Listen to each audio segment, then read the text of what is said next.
ಆತ್ಮೀಯ ಸ್ನೇಹಿತರೆ ನಮಸ್ಕಾರ. ಶ್ರೀಮದ್ ಭಗವದ್ಗೀತೆ 17ನೇ ಅಧ್ಯಾಯ 3ನೆಯ ಶ್ಲೋಕ.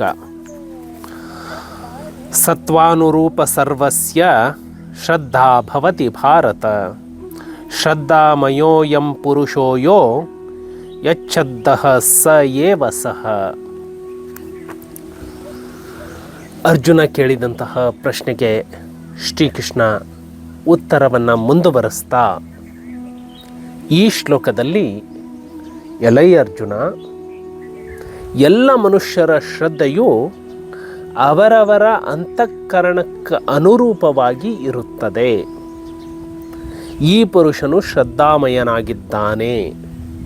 ಆದ್ದರಿಂದ ಯಾವ ಮನುಷ್ಯನು ಎಂತಹ ಶ್ರದ್ಧೆಯುಳ್ಳವನೋ ಅವನು ಅದೇ ಆಗಿದ್ದಾನೆ. ಅರ್ಥಾತ್ ಆ ಶ್ರದ್ಧೆಗೆ ಅನುಸಾರವಾಗಿಯೇ ಅವನ ಸ್ವರೂಪ ಇರುತ್ತದೆ ಅನ್ನುವಂತಹ ಮಾತನ್ನು ಹೇಳ್ತಾನೆ. ನಮ್ಮಲ್ಲಿ ಶ್ರದ್ಧೆ ಇದೆ, ಆದರೆ ಆ ಶ್ರದ್ಧೆಯನ್ನು ನಾವು ನಂಬಿಬಿಟ್ಟಿದ್ದೀವಿ. ಆದರೆ ಅದು ಯಾವುದೋ ಒಂದು ಶಾಸ್ತ್ರಕ್ಕೆ ಅನುಕೂಲವಾಗಿ ಇದೆಯೋ ಇಲ್ವೋ ನಮಗೆ ಗೊತ್ತಿಲ್ಲ.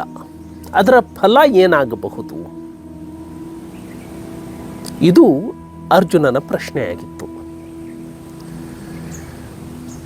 ಅದಕ್ಕೆ ಉತ್ತರವನ್ನು ಹೇಳ್ತಾ ಶ್ರೀಕೃಷ್ಣ ಹೇಳುವಂಥದ್ದು, ಅವನು ಎಂತಹ ಶ್ರದ್ಧೆಯನ್ನು ಹೊಂದಿದ್ದಾನೆಯೋ ಅವನು ಅದೇ ಆಗಿದ್ದಾನೆ, ಅಥವಾ ಆ ಶ್ರದ್ಧೆಗನುಸಾರವಾಗಿ ಅವನ ಸ್ವರೂಪ ಇರುತ್ತದೆ. ಇದು ಬಹಳ ಸರಳವಾಗಿ ನಾನು ನಿಮಗೆ ಹೇಳುವಂತಹ ಪ್ರಯತ್ನವನ್ನು ಮಾಡ್ತಾನೆ. ಒಬ್ಬ ಹುಡುಗ ಒಂದು ಹುಡುಗಿಯನ್ನು ಪ್ರೀತಿಸ್ತಾನೆ. ಪ್ರೀತಿಯಲ್ಲಿ ಕಿಂಚಿತ್ತೂ ಕೂಡ ಕಡಿಮೆ ಇಲ್ಲ. ಅಷ್ಟೇ ಗಾಢವಾಗಿ ಆ ಹುಡುಗಿಯನ್ನು ಪ್ರೀತಿಸ್ತಾನೆ. ಆದರೆ ಪ್ರೀತಿಯ ಹಿಂದೆ ಇರುವಂತಹ ಅಂಶ ಯಾವುದು?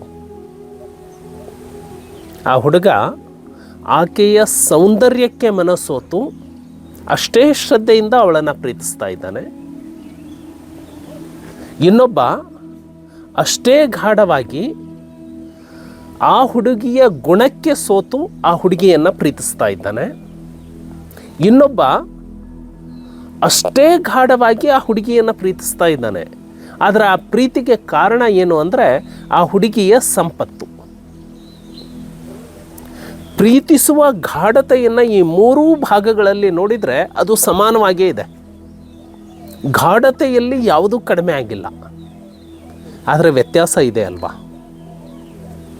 ಹಾಗೆಯೇ ದೇವರನ್ನು ಕೂಡ ನಾವು ಅತ್ಯಂತ ಶ್ರದ್ಧೆಯಿಂದ ಪೂಜಿಸ್ತೇವೆ. ಆದರೆ ಆ ಶ್ರದ್ಧೆ ಯಾವ ಕಾರಣಕ್ಕಾಗಿ? ನಾನು ಭಗವಂತನನ್ನು ಕುರಿತು ತಪಸ್ಸನ್ನು ಆಚರಿಸ್ತಾ ಇದ್ದೇನೆ. ನಾನು ತಪಸ್ಸನ್ನು ಆಚರಿಸ್ತಾ ಇರುವಂಥದ್ದು ಮೋಕ್ಷವನ್ನು ಪಡೆಯೋದಕ್ಕಾಗಿಯೋ, ಅಥವಾ ಸಂಪತ್ತನ್ನು ಪಡೆಯೋದಕ್ಕಾಗಿಯೋ, ಅಥವಾ ಇನ್ನೊಬ್ಬರ ಮೇಲೆ ದ್ವೇಷವನ್ನು ಸಾಧಿಸೋದಕ್ಕಾಗಿಯೋ. ತಪಸ್ಸು ಅದೇ, ತಪಸ್ಸಿನಲ್ಲಿರುವಂತಹ ಗಾಢತೆಯೂ ಅದೇ, ಆದರೆ ಉದ್ದೇಶ ಬೇರೆ ಬೇರೆ. ಇದಕ್ಕೆ ಆ ಗಾಢತೆಯಲ್ಲಿ ಯಾವುದೂ ಕಡಿಮೆ ಆಗಿಲ್ಲ. ಒಬ್ಬ ತನ್ನ ಮೋಕ್ಷಕ್ಕಾಗಿ ಅಷ್ಟೇ ಶ್ರದ್ಧೆಯಿಂದ ತಪಸ್ಸನ್ನು ಮಾಡ್ತಾ ಇದ್ದಾನೆ. ಒಬ್ಬ ಸಂಪತ್ತನ್ನು ಪಡೆಯೋದಕ್ಕಾಗಿ ಅಷ್ಟೇ ಶ್ರದ್ಧೆಯಿಂದ ತಪಸ್ಸನ್ನು ಮಾಡ್ತಾ ಇದ್ದಾನೆ. ಅವರ ದೃಷ್ಟಿಯಲ್ಲಿ ಅದು ವ್ಯತ್ಯಾಸ ಇಲ್ಲ.